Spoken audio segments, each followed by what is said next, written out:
Good morning, good afternoon, good evening, Linux lovers and everyone around the world. My name is Walid Hassan and here is my third video in Linux Capsule's channel. In this video, I will provide you the guidance about how to clone the Red Hat Linux virtual machine we previously installed in second video of this series.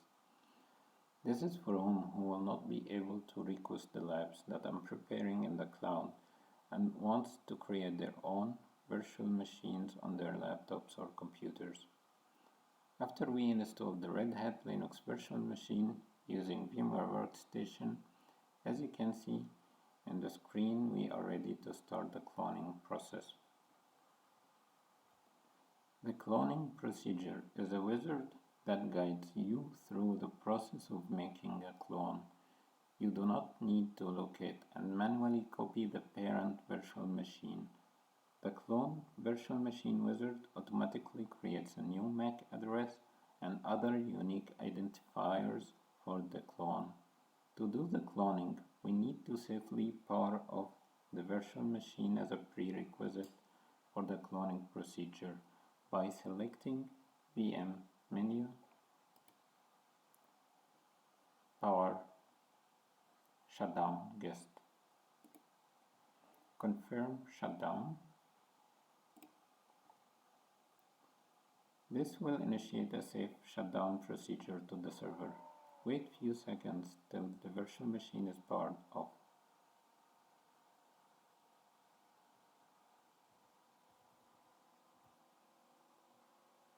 As you can see, you will notice power on this virtual machine option is becoming available. To do the cloning, you may right-click on the virtual machine name, select Manage, then select Clone. This can be done also from VM menu, select Manage, then select Clone. Welcome to the Clone Virtual Machine wizard is started. Click Next. For the clone source, keep default selection, which is clone from the current state in the virtual machine. The other option would be enabled if you have created a snapshot for this virtual machine before. We will discuss creating a snapshot from a virtual machine in a separate video later. Click Next.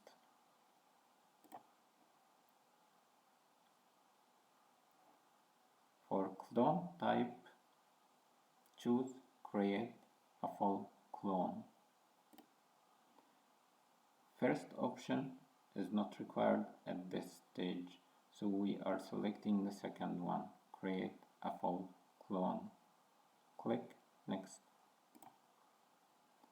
Type the virtual machine name.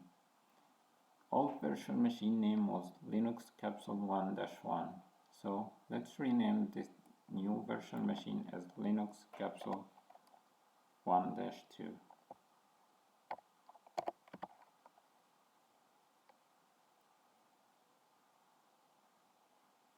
Store the clone virtual machine in a partition with free space. Click Browse.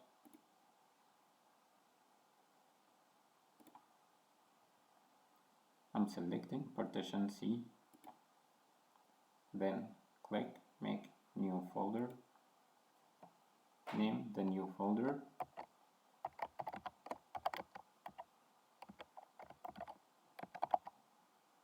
Click Enter, then click OK.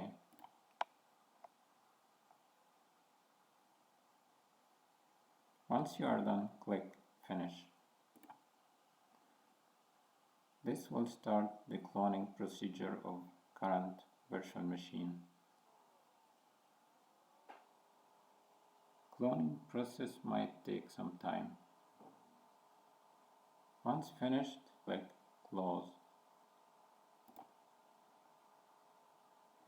Now, as you can see, there are two virtual machines. Linux Capsule 1-1 and Linux Capsule 1-2, which is the clone of Linux Capsule 1-1. We need to change some settings in the cloned virtual machine. At this step, remember, do not power on original VM till we finish configuring the clone. Power on Linux Capsule 1-2, the cloned virtual machine. To do so, click Power on this virtual machine.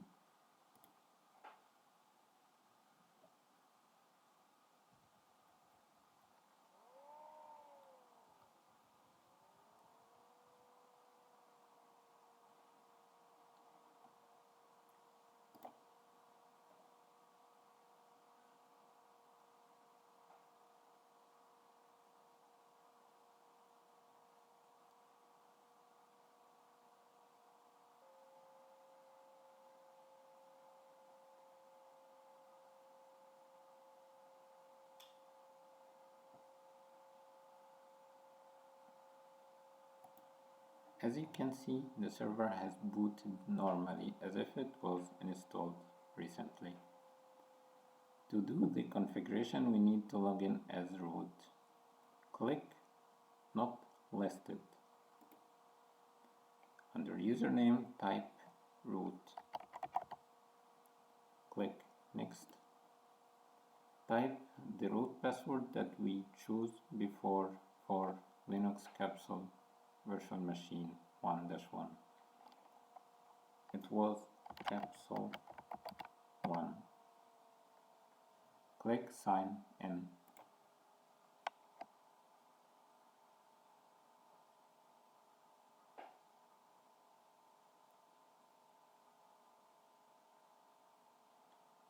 The configuration steps will start as if this server was just installed.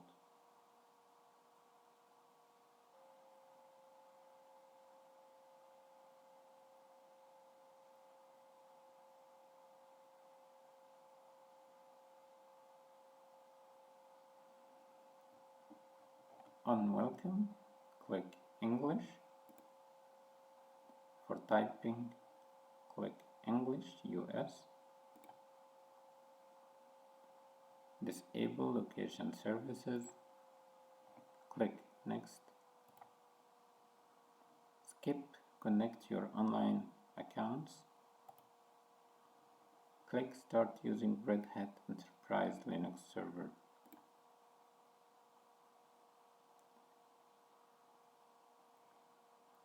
You may close Getting Started Help. We need to adjust few things. For now, we will change the host name and IP address. To do so, click on the top right part of the screen where you can see the power, speaker and network icons.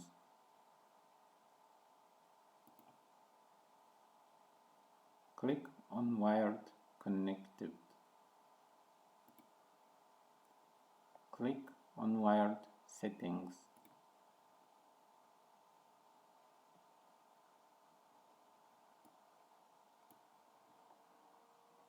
Make sure you selected Network from the left side part. Then under Wired, you will notice the network card is connected and the speed is mentioned there, and it is on, means enabled. Click on the settings. You will notice that the IP address of the virtual machine Linux Capsule 1-1 is there under the details part. To change it, select IPv4 tab. Under addresses, change the IP address to a different IP address that is available on the network. I'm changing the IP address to 101.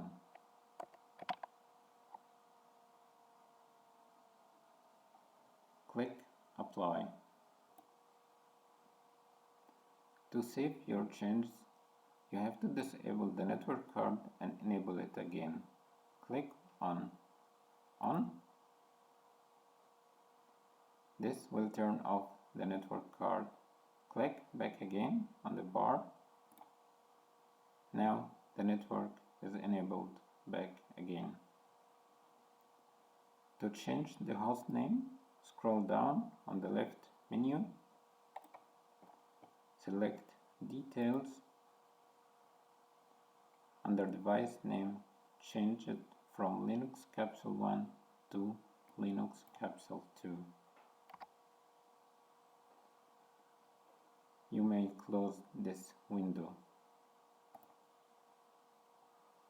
To confirm your changes, right-click on the desktop, select Open Terminal. You may notice the hostname has been changed to Linux Capsule 2. You can try to ping the gateway. Type ping, then the IP address of the gateway.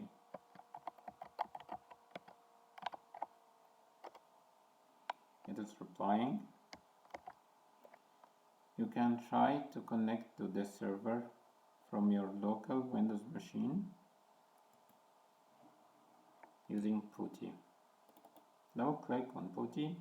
Under hostname or IP address, type the IP address of Linux virtual machine Capsule 1-2. The IP was 10.0.0.101. Click Open. Accept PuTTY security alert about the key by clicking Yes. For login as, type root. Click Enter. For the password, type Capsule 1. Click Enter URN. You can now try to power on virtual machine 1-1.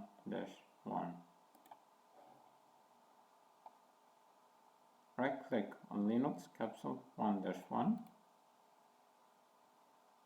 Select Power, then Power On.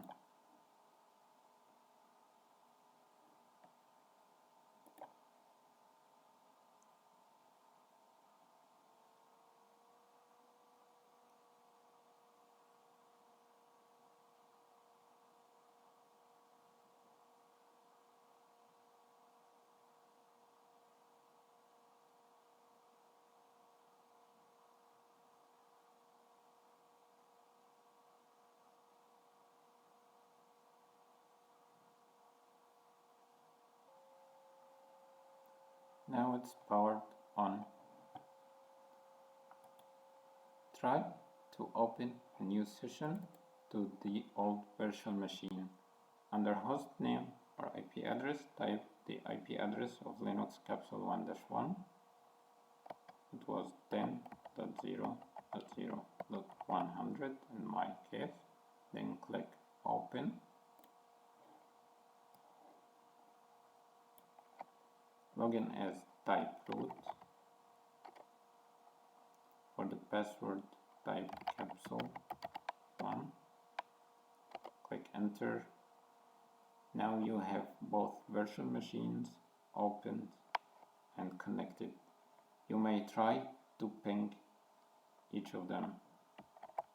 Ping 10.0.0.101. It is replying. Do the same from the other virtual machine. It is replying.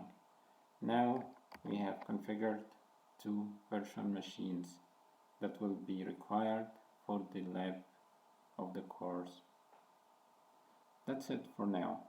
Stay tuned for the next video, which is coming soon. Do not forget the following. Do not subscribe, like, share or comment if you want to stop this video by you, and if you do not like to spread the knowledge among others that might need it. Please do subscribe, like, share and comment If you are not that person, thank you and have a great day, Linux lovers.